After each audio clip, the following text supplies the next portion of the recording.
Hello बच्चों, let's read out the question first. So basically यहाँ पर हमें दो स्टेटमेंट गिवन है, असर्शन एंड रीजन, और हमें बताना है whether the statement is true और फॉल्स। तो सबसे पहले असर्शन देखते हैं कि in the phenomenon of mutual inductance self induction of each of the coil persist.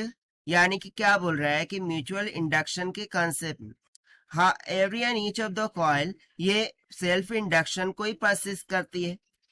देख लेंगे हम इसको सॉल्यूशन से, और उसका रीजन ऐसे बता रहा है कि self induction arises due to change in current in the coil itself. In mutual induction current changes in both the individual coils. तो चलिए हम इसको देख लेते हैं की कॉन्सेप्ट से। Okay, so let's talk about the key concept which we are going to use here for this question. सो इसमें मैं फर्स्ट की कॉन्सेप्ट लगाने वाला हूँ सेल्फ इंडक्शन का। ठीक है, सबसे पहले तो हम ये जानने का कोशिश करेंगे कि सेल्फ इंडक्शन होता क्या है। देखिए बेसिकली क्या होता है, मैं सपोज कर लेता हूँ कि मेरे पास एक ये कॉइल है। अब उसमें से एक करंट आए क्या हो रहा है, फ्लो हो रहा है। इस करंट के द्वारा इसमें से क्या प्रोड्यूस होंगी, मैग्नेटिक फील्ड लाइंस प्रोड्यूस होंगी। ठीक है, अब वो इस तरीके से जा रही होंगी। इसमें क्या प्रोड्यूस होंगी, मैग्नेटिक फील्ड प्रोड्यूस होंगी। ठीक है, जिसको हम बोल देते हैं मैग्नेटिक फील्ड्स। और मैग्नेटिक फील्ड्स के कारण से इस लूप में चेंज इन फ्लक्स होगा फाई, और वो किसके इक्वल होगा, magnetic field and area of this coil vector के बराबर होगा। अब ये जैसे जैसे ये करंट चेंज करता जाएगा। ठीक है, यहाँ पर हम क्या कर रहे हैं, करंट को चेंज करते हैं। जैसे जैसे करंट विल चेंज, उस कारण से मैग्नेटिक फील्ड चेंज होगी, और उस कारण से इसमें इंड्यूस ईएमएफ का निर्माण होगा according to Faraday law of electromagnetic induction. और उसको हम क्या बोल देते हैं, d phi by d t के बराबर बोलते हैं। जहां पर ये फाई क्या है, चेंज इन फ्लक्स को इंडिकेट कर रहा है। D phi by d t क्या हो रहा है, चेंज इन फ्लक्स हो रहा है, तो इंड्यूस ईएमएफ हो रहा है। इसी को हम क्या बोलते हैं, सेल्फ इंडक्शन। यहीं पर हम सेकंड कॉन्सेप्ट यूज करने वाले हैं म्यूचुअल इंडक्शन का। ठीक है, कि बेसिकली म्यूचुअल इंडक्शन होता क्या है। यदि हम म्यूचुअल इंडक्शन को समझ लिए तो ये क्वेश्चन सॉल्व हो जाएगा। देखिए म्यूचुअल इंडक्शन में क्या होता है कि इस तरीके से पहले मेरे पास क्या थी, एक कॉइल थी, उसमें से करंट फ्लो हो रहा था, इसमें से मैग्नेटिक फील्ड लाइंस प्रोड्यूस हो रही थी। अब मैंने क्या किया, इसके पास में एक दूसरी कॉइल को प्लेस कर दिया। इसको मैं मान लेता हूँ कि ये कॉइल फर्स्ट हो गई, और ये वाली क्या हो गई, कॉइल सेकेंड हो गई। ठीक है, अब कॉइल फर्स्ट में से करंट फ्लो हो रहा है।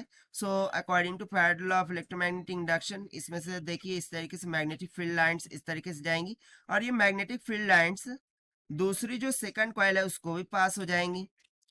इस कारण से क्या होगा कि सेकंड जो कॉइल है उसमें फ्लक्स लिंकेज प्रोड्यूस होंगे, उसको हम मान लेते हैं फाई टू के इक्वल। अब यहाँ पर ये जो फाई टू है, जो फ्लक्स प्रोड्यूस हुआ है, वो किसके इक्वल होगा। ये जो मैग्नेटिक फील्ड प्रोड्यूस हुई है फर्स्ट के कारण से हुई है, इसको मान लेता हूँ B1। यहाँ से phi two will be equals to जो भी B1 मैग्नेटिक फील्ड है वो into area of the second coil, that is A2, इसके बराबर होंगी। अब देखिए ये जो फाई टू है ये भी कैसा है, चेंजिंग इन नेचर है। कैसा है, changing in nature. Why changing in nature, क्योंकि यहाँ से जो ये करंट I1 है, इसको हम I1 मान लेते हैं। अगर मैं इसको बढ़ाता जाऊंगा, ये जो मैग्नेटिक फील्ड B1 है वो भी क्या होती जाएंगी, बढ़ती जाएंगी, और उस कारण से फाई टू भी क्या करेंगे, बढ़ते जाएगा। इट मीन्स दैट कि यहाँ पर ये जो फ्लक्स है वो कैसा है, चेंजिंग इन नेचर है। अब जैसे जैसे फ्लक्स चेंज होगा, उस कारण से इस कॉइल में भी ईएमएफ का निर्माण होगा according to Faraday law of electromagnetic induction. जैसे जैसे ये चेंज होंगी, according to Faraday law of electromagnetic induction, ये जो सेकंड कॉइल है, ठीक है, इन कॉइल टू, ठीक है, कॉइल सेकंड में भी ईएमएफ का निर्माण होगा। वो क्या हो जाएगा, let's say E2 that will be equals to minus of d phi two by d t के इक्वल। वो किसके प्रोपोर्शनल होगा, minus d phi two by d t के इक्वल। ठीक है, बेसिकली ये इंड्यूस ईएमएफ हमें क्या दे देगा, इंड्यूस करंट I2 जो कि सेकंड कॉइल में फ्लो होने लगेगा। And according to Lenz law, जैसे कि ये इंड्यूस करंट जो भी मैग्नेटिक फील्ड B1 है उसको क्या करेंगे, अपोज करेंगे, and that is why right hand thumb rule से इसके डायरेक्शन हमें क्या मिल जाएंगी, क्लॉकवाइज मिल जाएंगी। ठीक है, सो बेसिकली यहाँ पर I2 क्या है, इंड्यूस्ड करंट है। I2 क्या है, इंड्यूस्ड करंट है। बट देखिए यहाँ पर फर्स्ट कॉइल में तो हमने ऑलरेडी देखा कि इसमें कौन सा फिनोमेना चल रहा था, सेल्फ इंडक्शन का। ठीक है, इसमें कौन सा फिनोमेना चल रहा था, सेल्फ इंडक्शन का।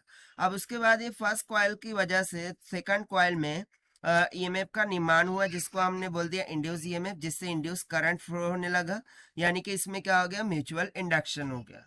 But again if you see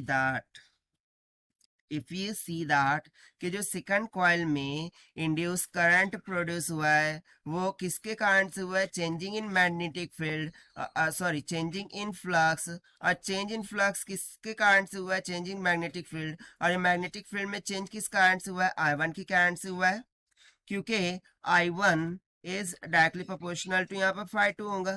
जैसे जैसे I1 इंक्रीज होगा phi2 भी क्या करता जाएगा, इंक्रीज करता जाएगा, चेंज करता जाएगा। यानी कि मुझे सेकंड कॉइल में भी सेल्फ इंडक्शन का कॉन्सेप्ट देखने को मिल रहा है।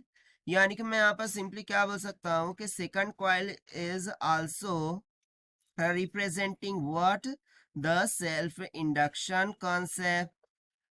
ठीक है, एंड दैट इज वाई यहाँ पर हम बोल देते हैं कि म्यूचुअल इंडक्शन के फिनोमेना में भी जो सेल्फ इंडक्शन होती है वो every and each of the coil क्या करती है, परसिस्ट करती है।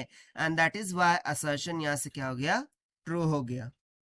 Now if we see the reason, so reason भी यहाँ से ट्रू होगा, क्योंकि देखिए self induction arises due to change in current. यहाँ पर देखिए हमने लिखा था करंट कैसा हो रहा था, चेंज हो रहा था इटसेल्फ, और उस कारण से म्यूचुअल इंडक्टेंस करंट चेंजेस, इसमें से जो भी म्यूचुअल इंडक्टेंस का करंट है वो चेंज हो रहा था इंडिविजुअल द कॉइल्स। सो इसीलिए रीजन भी यहाँ से क्या हो जाएगा, ट्रू। और रीजन ये परफेक्ट एक्सप्लेनेशन दे रहा है असर्शन का।